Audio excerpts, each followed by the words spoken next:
hello everyone আজি আপোনাক খুব এখন ধুনিয়া ঠাইলৈ লৈ গৈ আছো য'ত আমাৰ প্ৰাণৰ শিল্পী জুবিন দাৰ এখন ধুনিয়া মুখা বনাই উলিয়াইছে তাকে আমি চাবলৈ আজি আহিছো বলক মোৰ লগতে আপোনালোকেও চাওক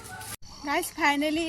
জুবিন দাৰ প্ৰতিমূৰ্তিটো চাব কাৰণে আহিছো আৰু কোড হৈছিলে মানে ভালকে নাজানো তাৰপাছত একদম নিউজ উলিয়াই চাইছো ৰহাৰ দীঘলদৰি মিলনপুৰত হৈছে এতিয়া আমি সোমাব আহিছো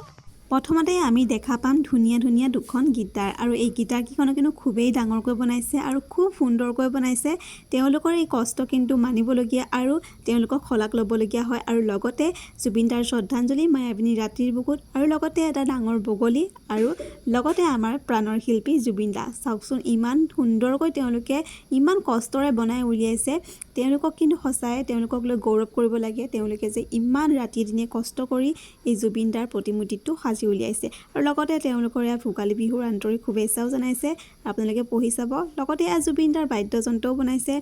আৰু চাওকচোন আঁতৰৰ পৰা চাবলৈ গ'লে সেম জুবিন দাৰ দৰে আকাশৰ ডাৱৰৰ লগত জুবিন দা যে মিলি আছে আপোনালোকে যদি ডাইৰেক্ট চাবলৈ বিচাৰে তেনেহ'লে ৰহা দীঘলদৈ মিলনপুৰত আহিব আৰু আপোনালোকে চাই যাব আৰু লগতে চাওকচোন ইমান ধুনীয়াকৈ উই লাভ জেড জি লিখি থৈছে আৰু আঁতৰৰ পৰা ভিউটো চাওকচোন ইমান ধুনীয়া লাগিছে ৰাতি হ'লেতো আৰু বেছি ভাল লাগিব তেওঁলোকে এতিয়াও যথেষ্টখিনি কষ্ট কৰি আছে আৰু এটা ঘৰ তেওঁলোকে বনাই আছে